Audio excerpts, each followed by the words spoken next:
Mirad, algunos de vosotros posiblemente recordaréis que hace unos años, concretamente el 15 de enero de 2009, hace aproximadamente unos 7 años, un avión de la compañía Airbus, de la compañía US Airlines, un A320, que salía del aeropuerto de La Guardia en Nueva York, pues resulta que aquel avión que estaba ascendiendo para hacer su despegue apenas había despegado cuando una bandada de aves golpeó fuertemente contra el avión, dañando el fuselaje, pero también uno de los motores. Aquel avión tuvo que cambiar su rumbo y a los pocos minutos de haber despegado tratar de amerizar en el río Hudson, allí en Nueva York.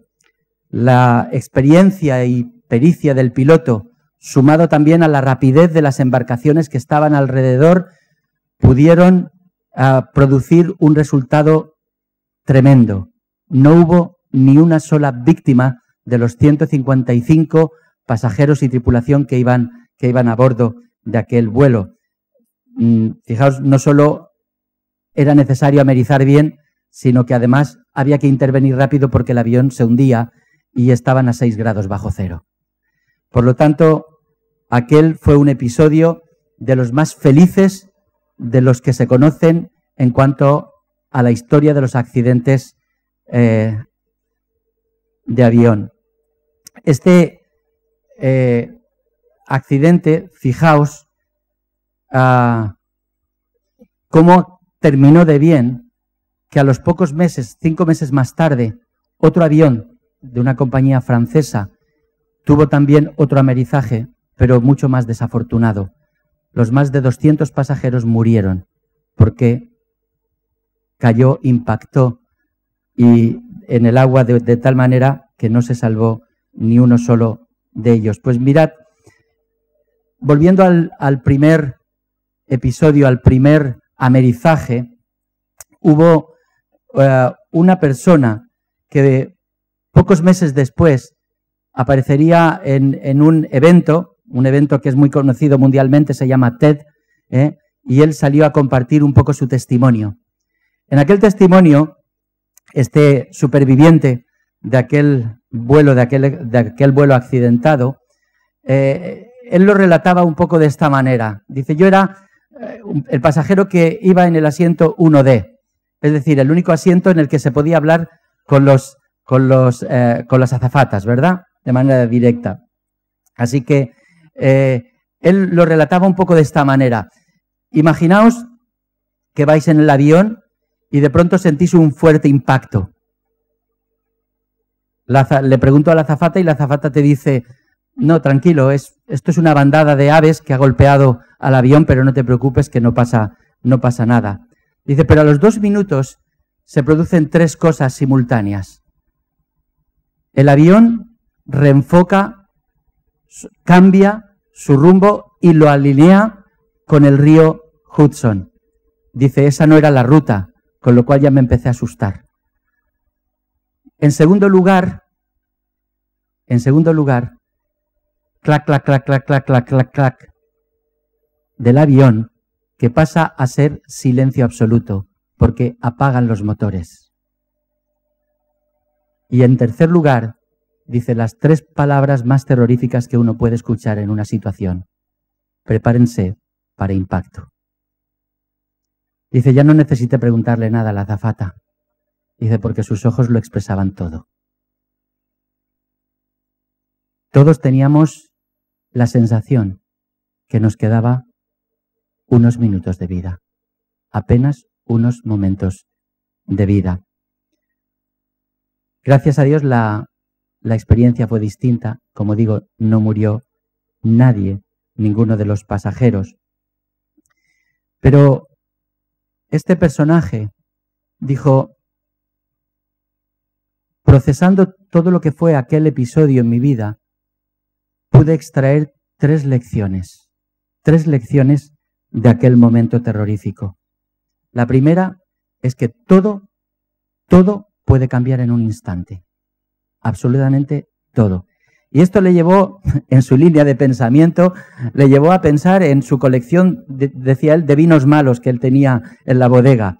Y dice, y todos esos vinos acumulados por años que se iban a quedar allí probablemente.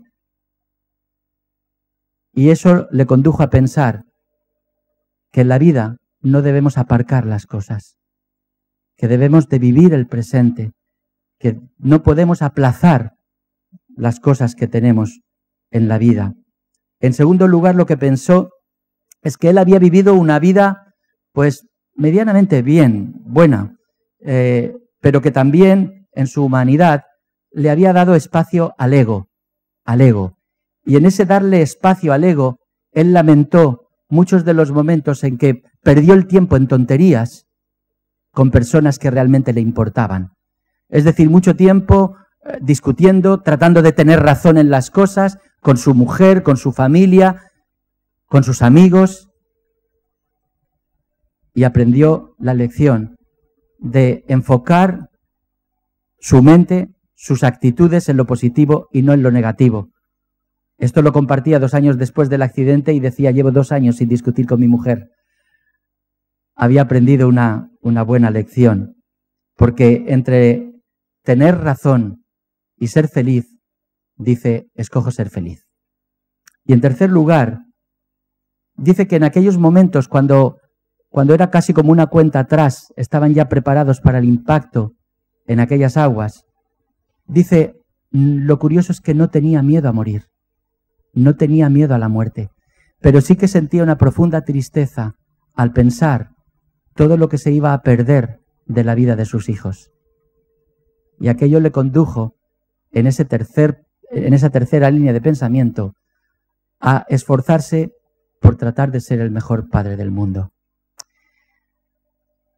Él dijo en aquel testimonio que se le había concedido el milagro de no morir en aquel día, de poder mirar hacia el futuro y volver atrás, y también tratar de vivir de otra manera. Aunque la reflexión de este personaje, Rick Elias, acaba de una manera distinta a como yo quisiera enfocarlo en esta mañana, lo primero que yo me pregunté cuando escuché su testimonio es, ¿necesitamos una prueba tan dura, tan extrema en nuestra vida para plantearnos seriamente si estamos viviendo conforme merece la pena vivir? ¿Necesitamos ser puestos a prueba como lo fueron la vida de aquellas personas para, de alguna manera, que nuestra vida haga un clic y plantearnos un cambio de vida? Yo espero que no. Yo espero que no necesitemos ningún tipo de experiencia de esas características, aunque lo habitual es que solo cambiamos a través de experiencias de dolor. Solo cambiamos cuando algo verdaderamente nos produce dolor. Es más, solo valoramos generalmente a la familia, a los amigos, cuando hemos perdido a alguno de ellos. Cuando le hemos perdido, cuando ya no le podemos tener entre nosotros, es cuando tomamos conciencia de lo importante que era para nosotros, pero nunca se lo hicimos saber, nunca se lo hicimos sentir. Por lo tanto, yo espero que en esta mañana podamos reaccionar y podamos no necesitar una experiencia de ese tipo para buscar y cambiar aquellos aspectos de nuestra vida que necesitemos cambiar. Yo imagino que después de 7 años que han pasado aproximadamente de aquel accidente, la vida de algunas de aquellas personas, seguro que como la de Rick Elias, habrán cambiado. Pero yo estoy convencido que la vida de otras muchas que también iban en aquel vuelo, con el tiempo volverían a ser igual a lo que fueron antes del accidente. Mirad, la palabra de Dios nos ofrece la oportunidad de que nuestra vida pueda cambiar, como digo, sin tener que llegar a un límite, como tener un accidente o sufrir una pérdida o sufrir una situación de extrema gravedad. Yo quisiera que nos acercáramos a un corto texto de la palabra de Dios que está en Efesios, en el capítulo 3, versículos del 14 al 21, y tratar de reflexionar en este texto. En primer lugar, lo vamos a hacer pensando en las personas a las cuales iba dirigido el texto, pero después vamos a tratar de acercar ese texto a nuestros días y a nosotros mismos. Dice así esta carta que Pablo escribe a los hermanos de Éfeso, en el capítulo 3, versículo 14. Por esta causa doblo mis rodillas ante el Padre de nuestro Señor Jesucristo, de quien toma nombre toda la familia en los cielos y en la tierra, para que os dé, conforme a las riquezas de su gloria, el ser fortalecidos con poder en el hombre interior por su Espíritu, para que habite Cristo por la fe en vuestros corazones, a fin de que, arraigados y cimentados en amor, seáis plenamente capaces de comprender con todos los santos cuál sea la anchura, la longitud, la profundidad y la altura, y de conocer el amor de Cristo que excede todo conocimiento, para que seáis llenos de toda la plenitud de Dios. Y aquel que es poderoso para hacer todas las cosas mucho más abundantemente de lo que pedimos o entendemos, según el poder que actúa en nosotros, a Él sea gloria en la Iglesia, en Cristo Jesús, por todas las edades, por los siglos de los siglos. Amén. Mirad, el profundo amor que Pablo siente por aquellos hermanos es lo que le lleva a él a interceder delante de Dios. Yo creo que Pablo tiene la misma actitud que tendría cualquier madre o cualquier padre que de alguna manera ve que su hijo o su hija o sus hijos están pasando por una situación extrema, por una situación trascendente en su vida. Estoy convencido que como padres que creemos en Dios, lo primero que haríamos sería llevar con carga, con angustia delante del Señor ese ruego para interceder por nuestros hijos. Pues con esa misma actitud es con la que Pablo lleva delante de Dios esta oración en favor de sus hermanos allí en Éfeso. Antes de entrar en el contenido de lo que sería esta oración, hay dos elementos a considerar.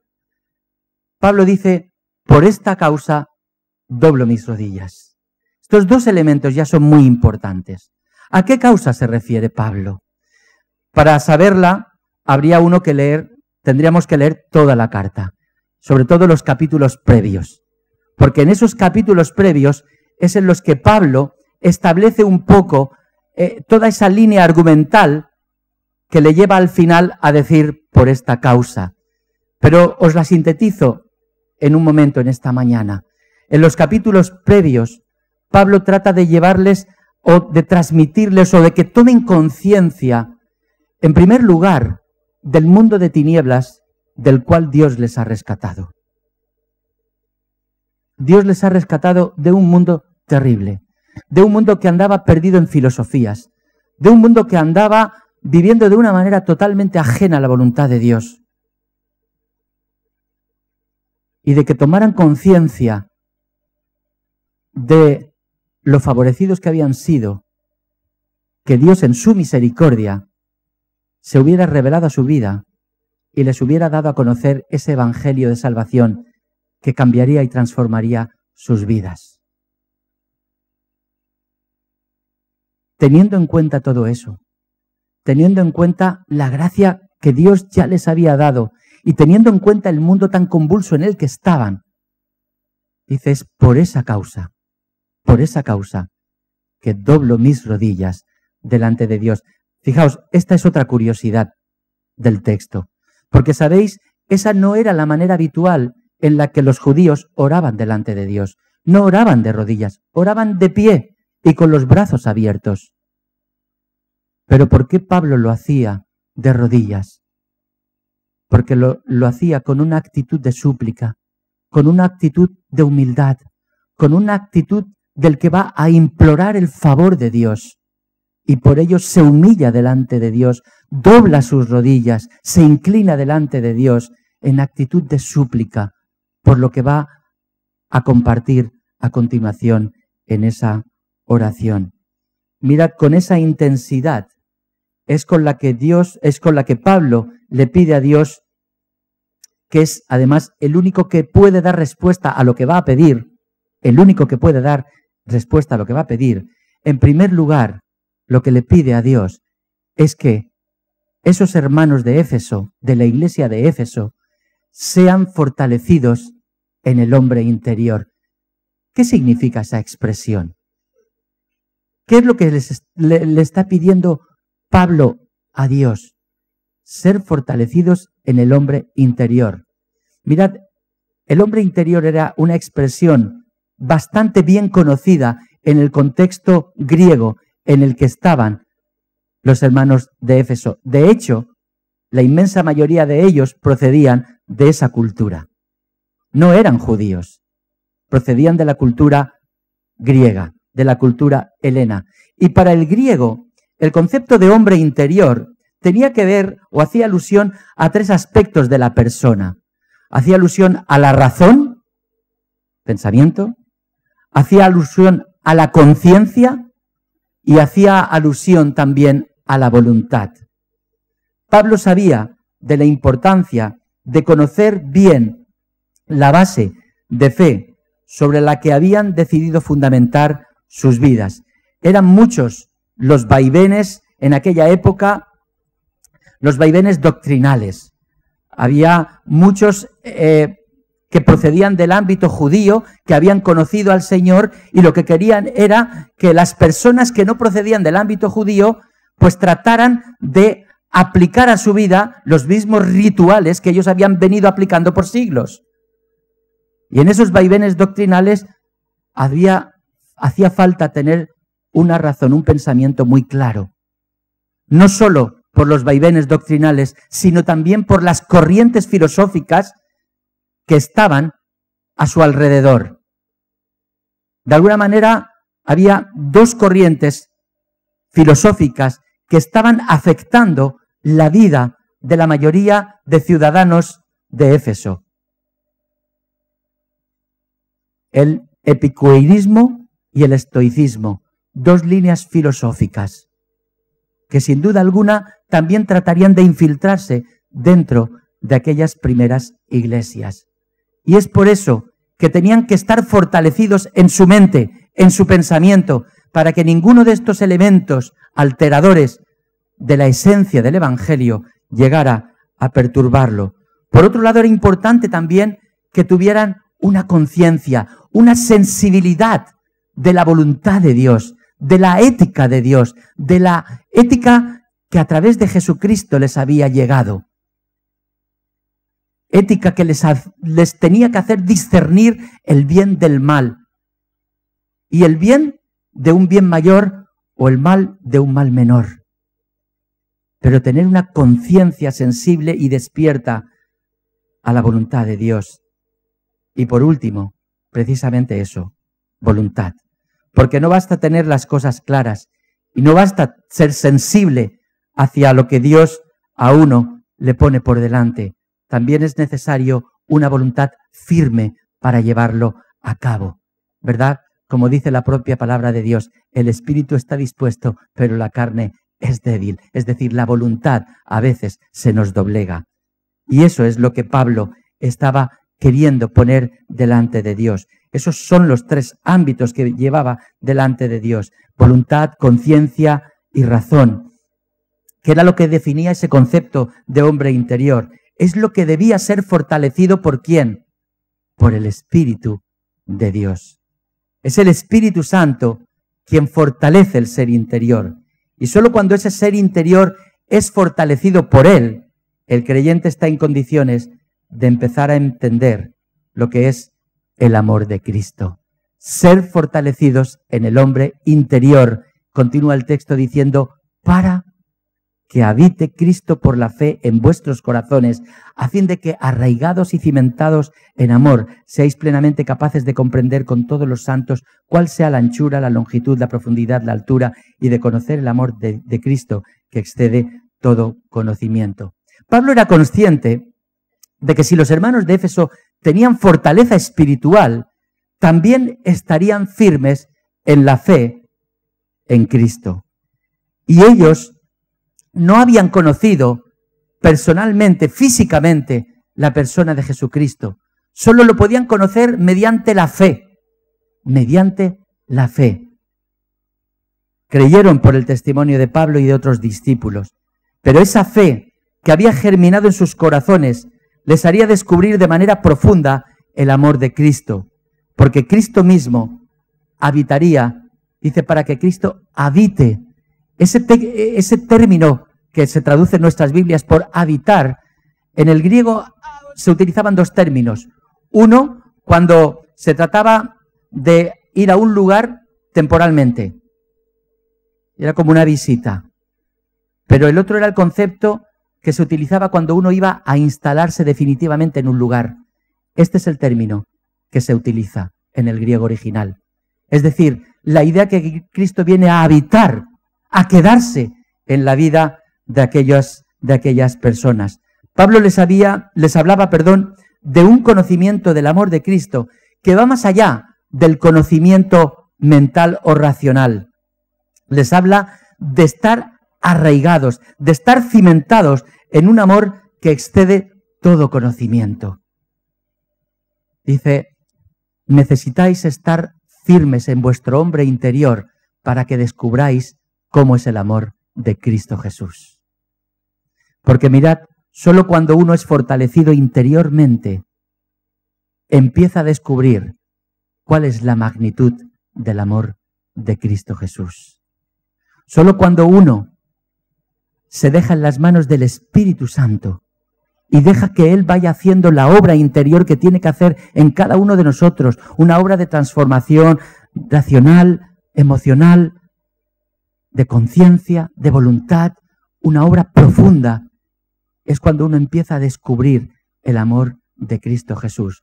Y cuando uno acude a la palabra de Dios y lee acerca de ese amor que Cristo Jesús encarnó, se da cuenta del calado de ese amor. Se da cuenta que no hay ningún amor tan alto, tan profundo, tan ancho y tan largo como el amor de Cristo Jesús. Y ese amor que Cristo manifestó a la humanidad es el que nosotros tenemos que encarnar, o tenían que encarnar también los hermanos de Éfeso, y por eso Pablo les decía, sed fortalecidos en el hombre interior para que podáis descubrir el amor de Cristo Jesús. Y añade Pablo, para que seáis llenos de toda plenitud de Dios.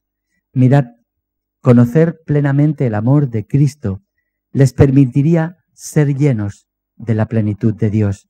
Por más conocimiento de Dios que pudieran tener, por más conocimiento teológico que pudieran adquirir, por más profundidad doctrinal que pudieran ir adquiriendo a través de la lectura de los evangelios, a través de la presencia del mismísimo Pablo entre ellos, que les podía dar un curso intensivo de lo que era doctrina, por más que pudieran profundizar en esa línea, sin el amor de Cristo en sus vidas, no podían experimentar la plenitud de Dios, porque Dios es amor. Y si hay un resquicio de rencor en nuestra vida, la plenitud de Dios no puede manifestarse en nuestra vida. Si hay un resquicio de raíz de amargura, si hay un resquicio de rencor, si hay un resquicio de celos, si hay un resquicio de cualquiera de los sentimientos que nos puedan llevar a cometer equivocaciones en nuestra vida, difícilmente la plenitud de Dios se puede mostrar a través de nosotros. Solo la plenitud de Dios se produce cuando el amor de Dios llena todos los espacios de nuestro ser y el amor de Dios rezuma por los cuatro costados de nuestra vida. Mirad, aunque son muchos los siglos que nos separan de los hermanos o de la iglesia de Éfeso, aunque hay un salto cultural muy grande de aquella época a nuestra época, yo estoy convencido que el mensaje de Pablo era tan pertinente en aquellos días y para aquellas gentes como lo es para nosotros en nuestros días y en nuestra cultura. Porque mirad, también nosotros vivimos bajo un clima de vaivenes doctrinales. Dentro de los ámbitos eclesiológicos, dentro de los ámbitos de iglesia, no solo en nuestro país, sino en cualquier país del mundo, hay unos vaivenes teológicos tremendos que llevan a muchas iglesias o algunas iglesias a incorporar a sus vidas y a su ADN doctrinas que son terriblemente equivocadas y que para nada están en la enseñanza de Jesús. Vivimos en un contexto de vaivenes doctrinales, pero también vivimos en un contexto en el que las distintas filosofías que habitan y que purulan en nuestra sociedad también intentan infiltrarse y de hecho muchas veces lo consiguen en la vida de la Iglesia, en tu vida y en la mía.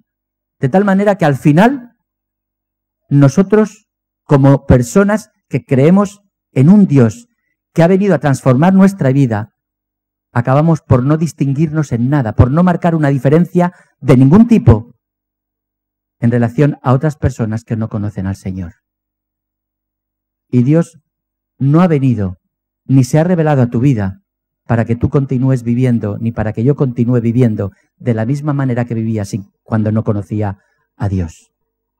Él ha venido para transformar todo nuestro ser y vivir acorde a su voluntad y a su propósito. Si Pablo viviera en nuestros días, no me cabe duda que también llevaría la misma oración delante de Dios y con la misma intensidad. Y diría lo mismo: por esta causa doblo mis rodillas delante del Padre, para que os fortalezca en vuestro ser interior. Porque también nosotros necesitamos recibir la fortaleza interior que cambie nuestra razón, nuestro pensamiento, que nos haga tomar una mayor conciencia de lo que Dios es y de lo que espera de nosotros, y que todo ello nos lleve a tener una voluntad firme delante del Señor por la obra que Él mismo pueda producir en nosotros. Mirad, si queremos recibir fortaleza interior de parte de Dios, habremos de buscar a Dios. Como se nos recomienda en Isaías en el capítulo 55, versículo 6, buscad a Dios mientras puede ser hallado, llamadle en tanto que está cercano. Mirad, yo sé de personas que escucharon la voz de Dios en un momento determinado. Esa voz que les estaba diciendo: es tiempo para que tu vida dé un cambio, es tiempo para que tu vida dé un vuelco. ¿Pero qué hicieron? Postergarlo. No, soy demasiado joven todavía para meterme en estos rollos religiosos. Soy demasiado joven como para... Pero cuando pasó la etapa de juventud, dijo: no, es que estoy demasiado ocupado como para. Y fueron postergando. Y llegó un momento que perdieron toda sensibilidad y no pudieron escuchar la voz de Dios. Buscadle mientras puede ser hallado. Así que para ello habremos de cambiar algunos hábitos, porque sin cambiar hábitos en nuestra vida, difícilmente se producirá esa búsqueda de Dios. Mirad, cambiar hábitos es muy difícil. Una cosa es incorporar un hábito en la vida. Cuando uno no tiene un hábito, incorporarlo es relativamente fácil.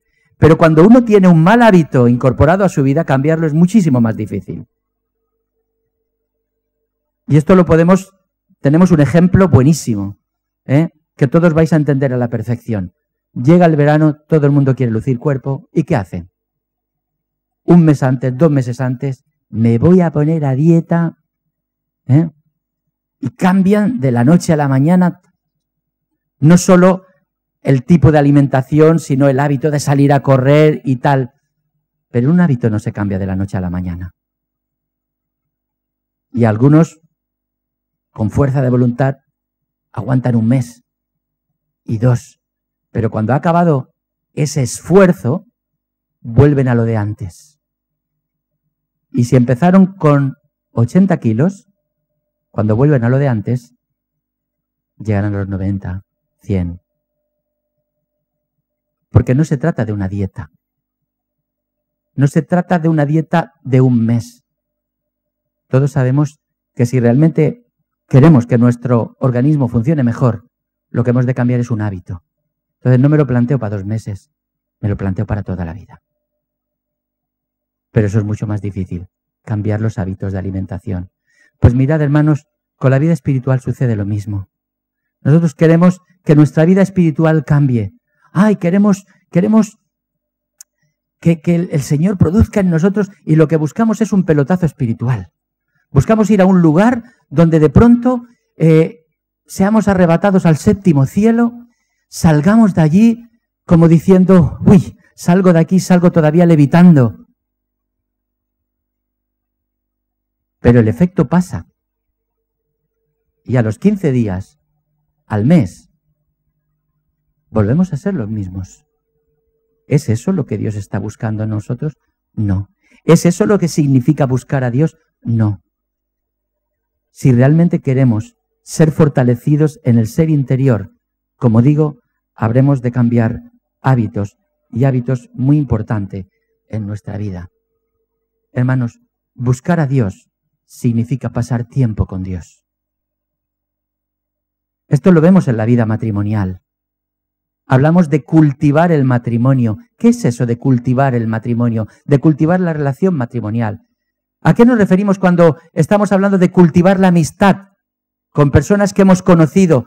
Necesitamos cultivar la amistad. ¿A qué nos estamos refiriendo? A pasar tiempo con ellos, a intercambiar conversaciones, a tratar de descubrir qué piensan, qué sienten, cuál es su perspectiva de la vida, cuál es su perspectiva sobre este tema o sobre este otro. Pues esto es lo mismo con Dios. Necesitamos pasar tiempo, y tiempo de calidad, con Dios. Mirad, cuando nosotros queremos destacar en alguna disciplina en la vida, ya sea una disciplina deportiva o artística, habremos de invertir tiempo. Si uno quiere aprender a tocar el piano, por más don que tenga, necesitará echar horas y horas y horas delante del piano. Hay personas que cantan muy bien, pero con todo necesitan ir para perfeccionar la técnica y aprender a cantar bien y mejor cada día. Si lo que nosotros queremos fortalecer nuestro ser interior, habremos de ejercitarnos en aquello a lo que la palabra nos llama a ejercitarnos. Y eso requiere dedicación, requiere tiempo. ¿Cómo podemos ser fortalecidos? Como digo, en primer lugar, hermanos, apartando tiempo para estar con Dios. Mirad, a finales del siglo III, principios del IV, los creyentes, muchos creyentes, estaban en medio de contextos culturales que les estaban asfixiando. El contexto cultural era tan ruidoso, tan sumamente ruidoso, que no podían encontrar en medio de tanto barullo, en medio de tanta filosofía, en medio de tantas cosas, no podían encontrar la quietud necesaria para encontrarse con Dios y pasar tiempo con Dios. ¿Y sabéis lo que hicieron? Se fueron al desierto de Egipto. Se fueron al desierto de Egipto. Fueron conocidos como los padres del desierto. Y fue lo que dio origen a ese movimiento de los anacoretas y más tarde los ermitaños. Lo único que buscaban era estar en quietud, en silencio, para poder escuchar la voz de Dios. El Salmo 46:10 nos dice: estad quietos y conoced que yo soy Dios. Y hermanos, a veces nuestra sociedad no nos permite estar quietos, porque nos ha metido un poco el virus de la velocidad, el virus del activismo. No puedes estar parado y sin hacer nada, algo tienes que estar haciendo. Y siempre estamos ocupados en hacer algo. Yo en estas semanas me he estado observando a mí mismo y me quedo sorprendido de lo poco quieto que estoy. Pero necesito estar quieto delante de Dios. Necesito, en segundo lugar, guardar silencio delante de Dios. Mirad, os decía que nuestra sociedad es una sociedad muy ruidosa, muy ruidosa. Yo creo que lo es. No sé vosotros qué pensáis, pero creo que lo es. Y como digo, nos ha inyectado un poco el virus del ruido. Tanto es así que apenas estamos en silencio unos momentos, nos sentimos incómodos. Al principio lo agradecemos. ¡Ay, por fin, qué silencio, qué bien! Pero apenas han pasado unos segundos, me pongo la radio, me pongo música, hago esto, necesito el ruido. Pero el ruido es enemigo de esa búsqueda de Dios, porque necesito estar quieto y en silencio delante de Dios. No lo digo yo, lo dice la palabra de Dios. Salmo 37:7, guarda silencio ante tu Dios y espera en Él. Guarda silencio ante tu Dios y espera en Él. Hermanos, cuando nosotros a veces llegamos rendidos del día de trabajo y nos acostamos, ¿qué es lo que pasa? Que el ruido interior sigue. Tal vez el ruido en la calle ha cesado. En algunas zonas sé que no. Pero en algunas zonas, cuando cesa el ruido de la calle, sigue el ruido interno que tenemos. Ruido de nuestra mente. Porque tenemos cantidad de temas ahí acumulados que han quedado sin resolver a lo largo del día. Ruido de nuestro corazón, porque hemos tenido experiencias que nos han dolido y que nos sigue, ¿verdad? Nos sigue ahí pinchando. Y ese ruido interior no nos permite a veces escuchar el silencio que nos acerca a Dios. Cuando cesa ese ruido, tomamos conciencia de que estamos delante de la presencia de Dios y guardamos silencio. No le decimos nada, no le decimos nada. Yo estoy aprendiendo a hacerlo en estos días. De antes de empezar a orar, estar en silencio. Por lo menos un par de minutos. Pero si te apetece estar más tiempo, estate más tiempo. Pero guarda silencio delante de Dios. No le digas nada. Simplemente ten conciencia de que estás delante de Dios. Y guarda silencio. Es una experiencia preciosa, hermanos. Y cuando se ha calmado el ruido interior de nuestro ser, entonces estamos en condiciones de abrir su palabra y meditar en ella. ¿Cómo comienza el Salmo 1? ¿Que alguien lo sabe decir en voz alta? ¿Bien? Muy bien. Bienaventurado el varón que no anduvo en consejo de malos, ni estuvo en camino, ¿verdad? Ni se sentó en silla de... ¿Pero qué viene a continuación? Sino que en la ley de Jehová está su delicia, y en su ley medita de día y de noche. Mirad, hermanos, qué sana costumbre, de día y de noche. Por la mañana cuando te levantas, te acercas a la palabra. Por la noche cuando te acuestas, te acercas a la palabra. Mirad, no se trata simplemente de incorporar una rutina, no. Ni tampoco se trata de decir, a ver si en medio año me leo toda la Biblia, o en 3 meses, o en 1 año. No es una carrera. Aunque te leas 2 versículos, pero medítalos. No es tan importante la cantidad de lo que vayas a leer de la palabra de Dios, como el hecho de detenerte ante esa palabra, poder degustarla, poder meditar en ella, reflexionar y dejar que Dios te vaya hablando, te vaya hablando, te vaya hablando. Y cuando ya lo haya hecho, poder caer rendido en oración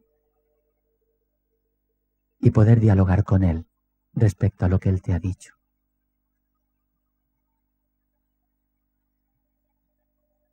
Oramos. Primera de Tesalonicenses 5:17. Orad sin cesar. Dad gracias en todo. Sin cesar, hermanos.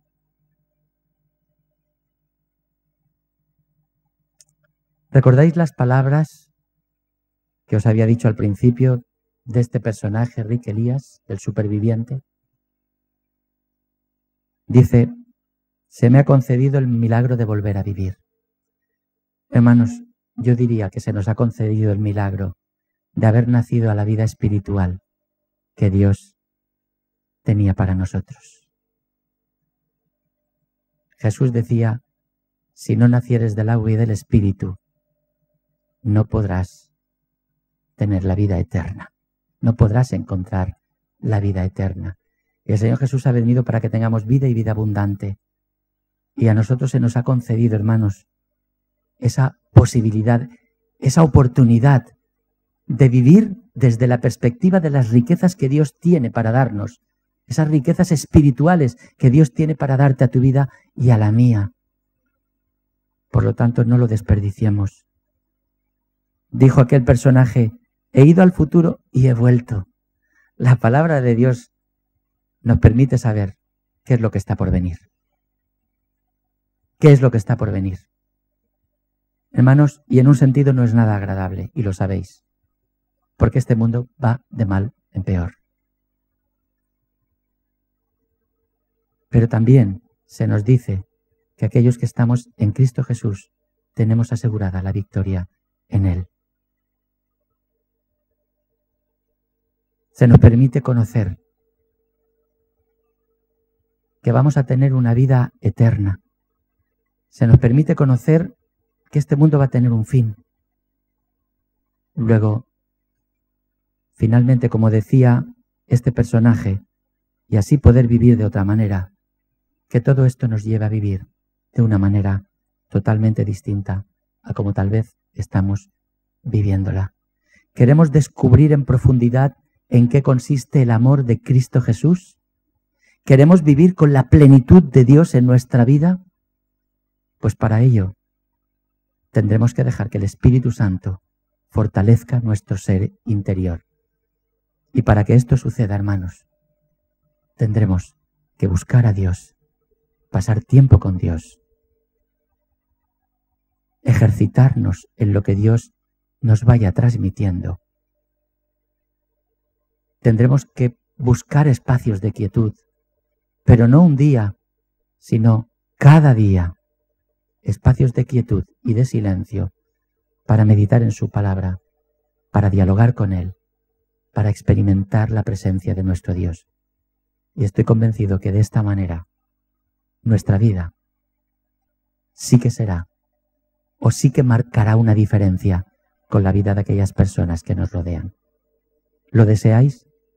Yo lo anhelo, hermanos, que así sea y que podamos vivir arreglo esa perspectiva que la palabra de Dios nos da.